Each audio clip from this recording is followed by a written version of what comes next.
Señoras y señores, después de una semana de espera que parece larguísima, se viene otro encontronazo face to face with the history,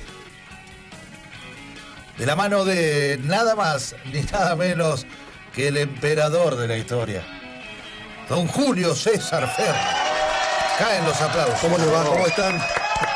Mirá cómo son de cizañeros que buscan la pelea interna del equipo. Sos mejor que el de Casita. Sí, pero no, está bien, de verdad. Todo este equipo es bueno. Todo este equipo Se debe es estar bueno. refiriendo a San Paoli o a, bueno, ¿cómo es Marcelo Antonio Troviani? Que desde ya no soy mejor que el gran Mandrake Troviani, ¿eh? Mirá. Enorme número 5 de Boca Juniors en la década del 70. Después tuvo un viaje. Campeón del mundo, Troviani también. Troviani campeón. Claro. Bien, bien. Me gusta cuando escucha, cuando aprende. no, cuando en Boca, porque por ahí Que tira, ¿no? pasa. Me encanta cómo con tan poco tiempo Julio Ferro llegó a conocer. Eso habla de lo perceptivo que es Yo soy fan de la selección, lo y digo de que siempre. este grupo está integrado, ¿no? Sí, claro. Ya te está conociendo. Yo soy Sí, fan de claro. la selección. Es así. La embocó. Claro, la invocó, ¿Te festejemos puedo la decir invocó. los 20, los 25 de Casilla. de arranque ahí del 86? Bueno, Después. no hagamos una de más. No hagamos una de más igual. Claro. No abusemos de nuestra suerte, digamos. Hasta ahí estuvimos bien.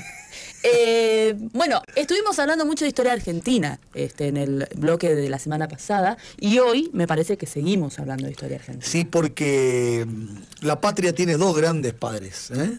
El general Belgrano, a quien de alguna manera le rendimos un homenaje con el milagro de que las langostas, todavía quedó Tucumán. pensando Qué en las loco, langostas, la batalla de Tucumán, y no podía yo dejar pasar, obviamente, al padre de la patria. El homenaje De Libertator. merecido y humilde, Libertator. exactamente, de el gran José de San Martín. Muy bien. Que justamente vamos a contar hoy la batalla, el combate de San Lorenzo. Ahí está. ¿Qué Era la tema? canción que más me gustaba porque sonaba a la salida de la primaria. Y con ese lo formábamos y salíamos. Pero el que uno... yo me la sé entera de Sí. pe a pa, el himno a San Lorenzo. Sí, claro, es obra de Cayetano Silva, un soldado del ejército argentino negro.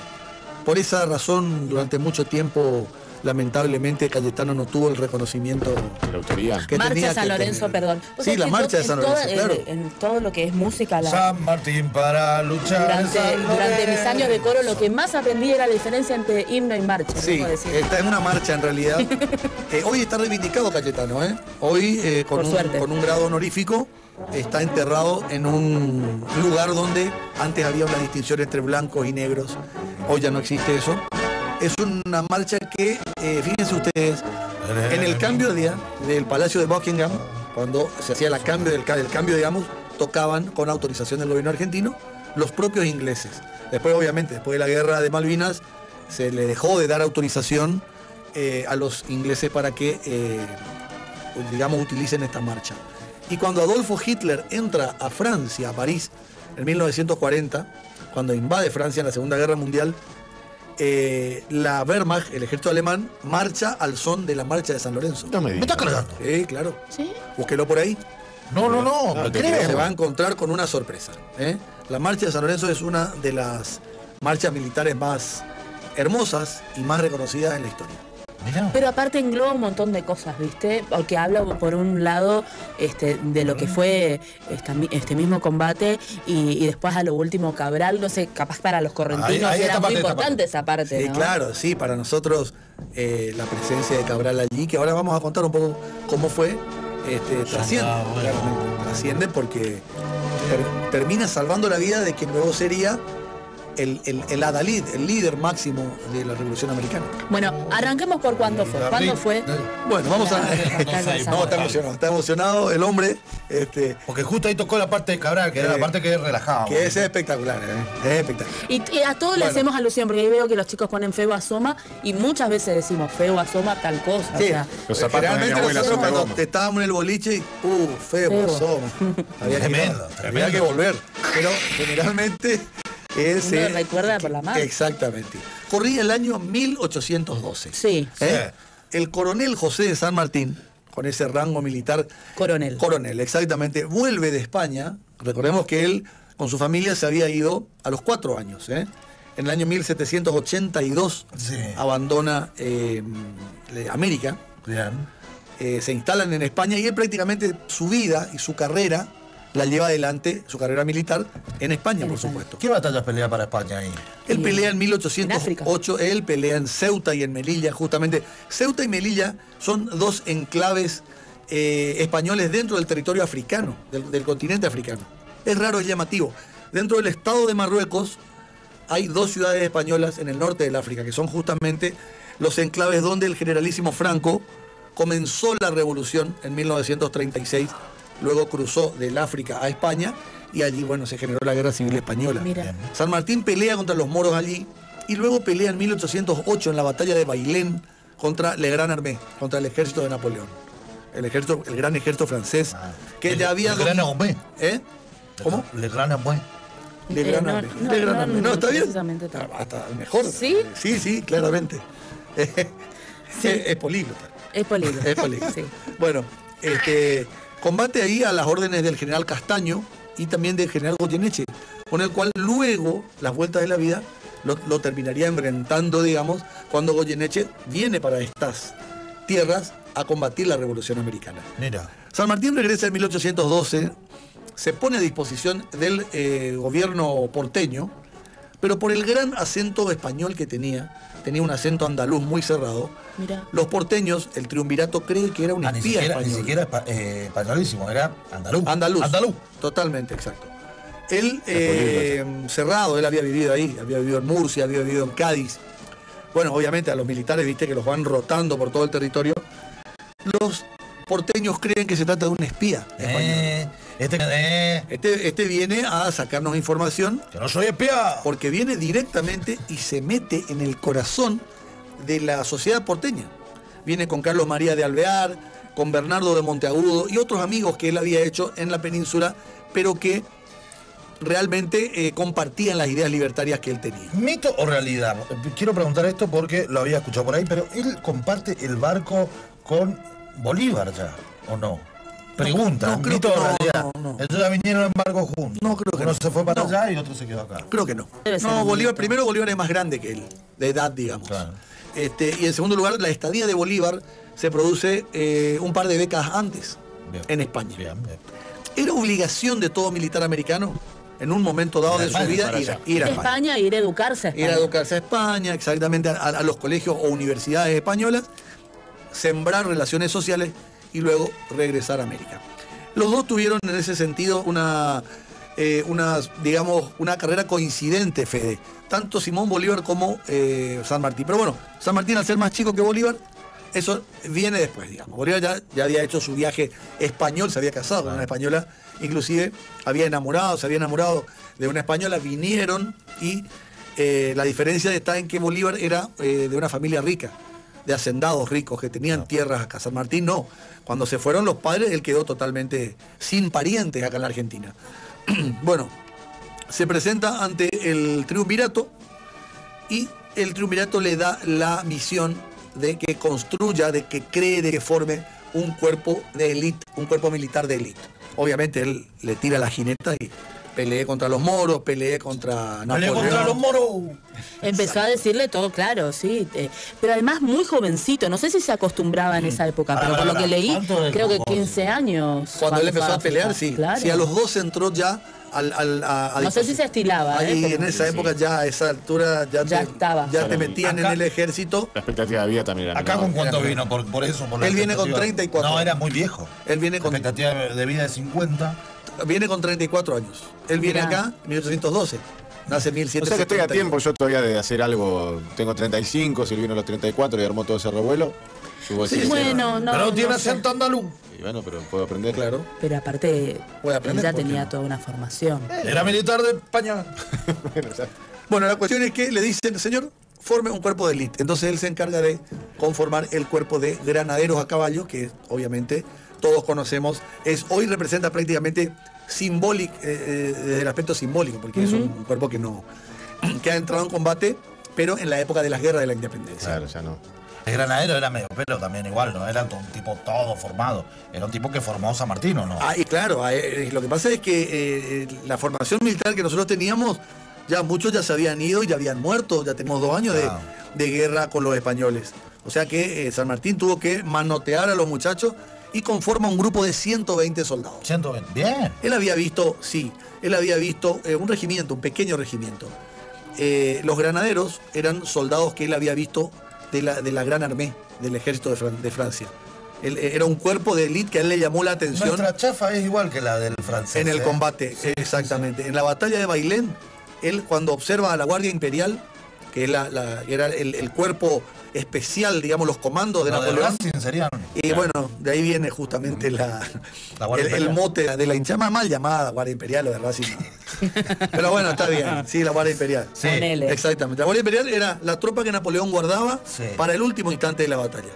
Cuando libraba la orden de que la Guardia Imperial entre al combate, terminaba la batalla. Epa. Pasaban, claro, eran los que exterminaban. Qué picante ser de la Guardia Imperial. Pero al revés, llegaban con el aplauso. Al bar están todos los demás, permiso. Eran los coraceros, exactamente. A mí servían más mucho que soy de la Guardia Imperial. Era así. Eran mejores. Eran los comandos. 2 preguntas. Sí. Primera, estos 100 y pico de... 120. ¿Eran criollos? Criollos, sí. ¿Algunos aborígenes? De todo, hubo de todo. Pero había que prepararlos, Se encargó de prepararlos. Y dentro de todo formó un grupo que estaba listo para el bautismo de fuego. Ese bautismo justamente se produce el 3 de febrero de 1813, cuando le avisan al triunvirato que una escuadra española venía de Montevideo. ¿Qué hacían los españoles? Armaban barcos de guerra, remontaban el Río de la Plata, se metían en nuestro territorio, atacaban, saqueaban determinadas poblaciones, secuestraban adolescentes, secuestraban mujeres, robaban y se iban. Bueno, la segunda pregunta es, claro, ¿por qué San Lorenzo? San Lorenzo, que es una localidad de Santa Fe. Hay una explicación, exactamente. ¿Por qué eligieron ese lugar, no? ¿Por qué eligen ese lugar? Le avisan a las autoridades porteñas de que una escuadra de 250 hombres, los espías argentinos que había en Uruguay, avisan a Buenos Aires que 250 españoles venían remontando el río al mando del coronel Antonio Zavala. Cuando ellos vienen acá, intentan desembarcar en el segundo puerto más importante, después del puerto de Buenos Aires, que era el puerto de Rosario. Como ya estaban avisadas las autoridades rosarinas, el gobernador de Rosario, con soldados y con gauchos, los estaban esperando. De manera que Zavala dice, no, acá no. Sigue remontando, claro. Claro. Los estaban esperando, estaban avisados. Que en ese momento le avisan a San Martín. ¿Qué hace San Martín? San Martín los perseguía paralelamente por tierra. A medida que remontaban el río los españoles, San Martín, sin ser visto, los venía persiguiendo por tierra. Paran en San Lorenzo. Llegan a San Lorenzo, al convento. Esa es una materia pendiente que tengo, ir a conocer ese lugar. Porque el convento está cerca de las barrancas. El convento de San Carlos Borromeo, que es donde se produce, digamos, la batalla, ¿no? Y le pide autorización al sacerdote ahí encargado, digamos, al administrador del convento, para cobijarlos la noche anterior, que sean alimentados los soldados, mientras prepara el gran... ¿Zavala? San Martín. Zavala venía por el río. Y ellos por tierra. Zavala ya zafó de los rosarinos. Entonces él decía, bueno, listo, ahora ya...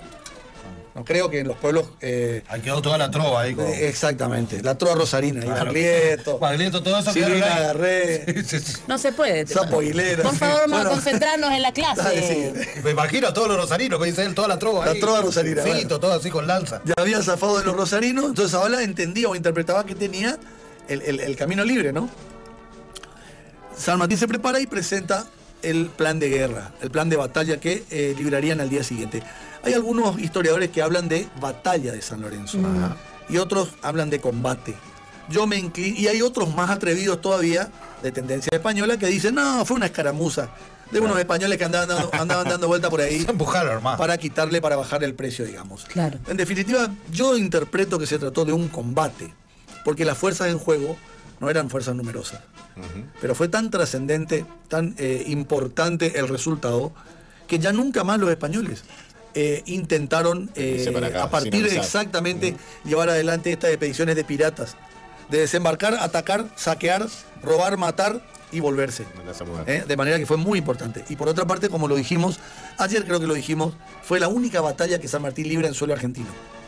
Porque el resto de las batallas, Chacabuco, Maipú, claro, las libran en suelo chileno. Luego el ataque al puerto del Callao ya es en territorio del Perú. De manera que ya no combate nunca más en... Invicto acá, entonces. Sí, claro, sí. invicto. ¿Qué pruebas Termina invicto, tenemos? termina invicto. Pará. Sí. ¿Qué siguió? Bueno, ¿qué pasa ahí? ¿Qué pasa? Arma, divide a los... Divide, no, Está ahora va a compenetrado, preguntar lo que usted quiera. Va a Él preguntar. quiere, es como la película, ¿no? ¿Qué pasó? Sí, claro, no le no pongan le pausa, spoilee, no le no le pongan spoilee, pausa, no ni le le spoilee. adelante. ¿Qué pasó? Me dice la otra. Pará, que cuente primero qué pasó con la batalla. Bueno, San Martín divide en dos columnas de 60. Él entiende o interpreta, conociendo el pensamiento español. Profe, Zavala estacionó ahí. No, todavía no. Estaba en el, Esto en era- el Se río. está armando. Esto era la madrugada. Bien. La batalla Se está comienza... armando José Francisco. Ahora que habla Se está profesor. armando, exactamente. La batalla comienza al amanecer. Esto era la madrugada. Bien. San Martín hace una interpretación de lo que él cree que iba a pasar, conociendo el pensamiento español, y terminó pasando eso. Claro. Cuando desembarca Zavala, desembarca con 250 soldados, el doble de lo que él tenía, 120, con artillería, Zavala. Nosotros que teníamos 120 jinetes con armas blancas solamente. Armas de fuego para los españoles. Pero San Martín tenía dos grandes factores a favor. Sí. La sorpresa. Zavala no se iba a imaginar jamás Claro que lo que en ese estaban convento, esperando claro, ahí. estaban Estaban esperando ahí escondidos, abajo. estaban esperando. Y en segundo lugar, la caballería. Es decir, el caballo, el jinete, digamos, en ese momento, era como un tanque de guerra para la época. Un infante que lo estaba esperando encima, con un arma Claro, de fuego un disparo, sin repetición. chao. Haga de plas. No Y ahí existían tenía que ametralladoras, hacer tenía que tantacito. cargar, Claro. exactamente. El jinete en el embate tenía arrolla y chao. totalmente, exactamente. Teníamos, esas eran las dos grandes ventajas que él tenía. Porque el cuerpo de granadero a caballo, ustedes si miran la indumentaria, es un sable, o sea, una espada, puede ser lanza, y después tenían un par de cuchillos o de facas. No había armas de guerra, no había... Muy tumba todo. No, bueno. Pero era lo que había. Pero era lo que había. Vamos y- con todas. No, porque había infantería también y fusilería, pero ¿dónde eran estaba? otros cuerpos. Claro, no, no no era el cuerpo de granadero, granadero. caballo. El cuerpo de granadero tenía esta formación y estaba preparado especialmente para este tipo de combate. Bien. Bueno, divide en dos: 60 para mí, 60 para el capitán uruguayo Justo Bermúdez, que era el segundo al Con mando. 40 nomás. Estaba bien ahí, justo No, Bermúdez. Que de ahí está Capitán Bermúdez, una Capitán localidad que Bermúdez, vive ahí. exactamente, el capitán cisplatino Justo Bermúdez. justito. ¿A quién le da una orden? Le dice San Martín. Porque San Martín, vivo y sabiendo las sospechas que había de que él era un espía español, dice, esta es mi oportunidad de mostrarle que yo no soy ni un espía. Se podía haber puesto en una colina, se podía haber puesto en las alturas del convento, se puso al frente de la columna de 60. Tremendo. Y se fue directamente a atacar la formación española, que venía en cuadro de manera recta. Como dice la marcha de San Lorenzo, a paso redoblado. Venían tocando el tambor, los tambores de guerra, ¿no? Venían de frente, entendiendo que tenían totalmente libertad para hacer lo que querían ahí. Le da la orden a Bermúdez de que Bermúdez se encargue de la segunda columna y le dice, yo voy a atacar de frente el corazón de la formación española y usted se va a ir hacia la derecha, se va a abrir y luego se va a cerrar y va a atacar de costado el flanco izquierdo español. ¿Se entiende? Sí. De manera de romper el cuadro español, formar lo que se llama el anillo. Esta maniobra la vio hacer San Martín, no es de su creación, la vio hacer a los franceses en batalla. Se llama la doble maniobra envolvente. Tremendo. Claro. Tiene el rey Tito. Les redobló ¿Qué hiciste el... anoche? Una doble maniobra en Bolivia. Fíjense ustedes, Volver. y fíjense ustedes la ventaja que tenía el que estuvo en batalla en Europa con el último grito de la moda Claro. y los gallegos que estaban acá con la vieja formación clásica, digamos. Ah. Lo que implicaba... Los españoles estaban, para que entienda la gente, con Facebook. Estos ya estaban ya con cosas locas como el TikTok. Tremendo. Ya estaban contra de avanzar. San Martín ya tenía Instagram. Sí, se estaba Los haciendo otros- transmisión en Twitch. Los otros estaban con el Messenger Sí, y sí. el ICQ. Bueno, Tremendo, San Martín. la cuestión es que, ¿qué pasa con Bermúdez? ¿Qué pasa? Bermúdez Se fue al sur, se fue al sur. calcula mal. Se abre demasiado Sí. y tarda mucho en acudir a la cita. Ah. Con lo cual, San Martín corre peligro de muerte. Quedaron los 60 porque ahí nomás el con choque San Roque. frontal, exactamente, el choque frontal de San Martín que de alguna manera desarma a la infantería española, él tuvo que soportar con 60 soldados la batalla que duró más o menos 15 minutos aproximadamente. ¡Guau! Pero me parece No, horas. son siglos, imagínate. 15 minutos. Son siglos. O sea, son 3 marchas de San Lorenzo, nomás lo que duró la batalla. Exactamente. Y Bermúdez que no venía hasta que aparece Bermúdez. Cuando aparece... ¿Dónde estabas vos? No, me fui a hablar con las orcas porque era Gustavo Y Bermúdez. se abrió. Basta. Bastemos. Nano. Se abrió demasiado. Viene, impacta contra el flanco izquierdo español de Zavala, y allí Zavala se da cuenta que podían haber más argentinos impactándolo desde el otro lado, por detrás, y ordena la retirada. Antes del choque de Bermúdez, Claro. San Martín cae con su caballo herido y queda prisionero. Una de las piernas él no puede zafar de la situación, y es cuando un infante español lo ve, se da cuenta que se trataba del jefe. Y este jefazo. Y, claro, por la jineta, por el uniforme, y Porque por hablaba andaluz y también. por el sombrero. Y entonces allí es cuando aparece el sargento Cabral, que se De ahí interpone. viene, ya te llegó tu San Martín porque a ella le estaba por dar hasta que viene. De No, algún- ya nuestro contamos superhéroe. esa. De algún lado tiene que venir eso. Sí. Yo ya, Ahora lo yo vamos ya a buscar. conté la historia. Pará, así pará, viene pará, de pero ahí. no tiene que ver No con tiene eso. Y absolutamente en ese nada. momento, ¿quién aparece? En ese momento aparece Cabral. Se interpone físicamente entre el infante español y su jefe, y lo protege, lo retira, y allí es cuando el infante español le da muerte. Lo hiere de muerte en realidad, porque Cabral muere 2 días después en la enfermería. Por eso es que Cabral no está mencionado en el parte de guerra, que inmediatamente después de la batalla... Yo pensé que ahí. Tipo, No, muere a los 2 días. Y en eso aparece el granadero Baigorria. También otra localidad de ahí. Granadero Baigorria está en Santa Fe también. ¿Qué Sí, pasó también. con Baigorria? Y Baigorria mata al español que hirió de muerte a Que Cabral. lo jodió a Cabral. Ahí Entonces, es por, donde eso, están- por eso pueden tener, puede ser fehaciente la famosa frase de Cabral. Se muero contento, hemos batido al enemigo. Porque Pará, si sucedió pará, ahí, Esa era mi pregunta Pará, que le iba a pará, hacer. pará, ¿Hay, pará, este, pará. ¿hay Sí. pruebas de que Y dijo si esa tuvo 2 frase? días ¿no? internado, lo puede Permiso, No, profe, yo sí, tengo algo. cómo no, Tengo diga. algo porque estudié otro libro. A ver. Yo esto fuimos hasta Saladas mismo, haciendo los documentales que venimos haciendo con respecto a la historia correntina. Sí. Y me cuentan historiadores de allá que es casi, pero casi imposible. Porque él hablaba de que- guaraní. De que Cabral haya pronunciado palabras en Sí. español. O sea que Bueno, se lo lo que dijo. él dijo, Probablemente lo dijo en en guaraní. Sí, lo que entendés. reafirma la teoría Sí. de que San Martín también sea bilingüe, digamos, y hable perfectamente Y- guaraní. y lo que pasa porque es él que- lo entendió porque él fue el que escribió eso. Lo que pasa es que San Martín tenía 4 años cuando se fue de acá. Claro. ¿Y cuánto guaraní pudo haber aprendido en 4 años? Salvo que haya estudiado guaraní en España, que a mí no me consta. Yo creo que Cabral habló en guaraní, Y alguien se lo Que alguien lo tradujo. tradujo. y probablemente sí. Si es ¿Cómo que, sería? porque había soldados correntinos, ¿eh? Claro, Había- alguien le había- dijo, mira, había te una dijo cantidad, esto. Claro, él había reclutado soldados correntinos Claro. ahí. O Manogo. Le pudo haber... algo así. Se dio a entender. Claro, sí. La idea era esa, che, bueno, todo bien. O la otra es que para darle un tinte épico a la Claro, historia, San Martín. Bartolomé Le hizo Mitre, seña, tipo, Bartolomé- bueno, pero bueno, contento. claro, pero Bartolomé Mitre fue el primero que escribió sobre esto. Ah, mira.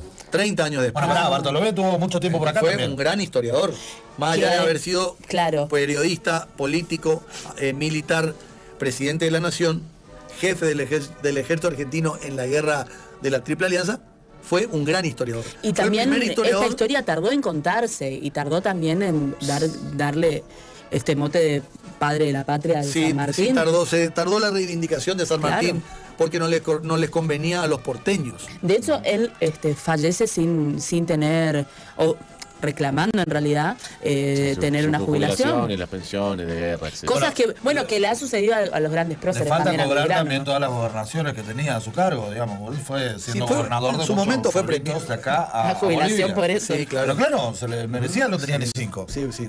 Sí, de todas maneras igual tuvo un buen pasar, vivió bien. Vivió bien. Bueno, y la batalla, si redondeamos la batalla, ¿termina, Cuando- se rinden cuando- o no. todos los españoles abajo? Cuando Zavala ve que aparece el capitán Bermúdez con una segunda columna de granaderos que impactan el flanco izquierdo y generan una suerte de desbande ahí, intenta reordenar el ejército, pero sus propios soldados interpretan lo mismo que él. Puede haber más argentinos escondidos que nos aparezcan por acá, por atrás.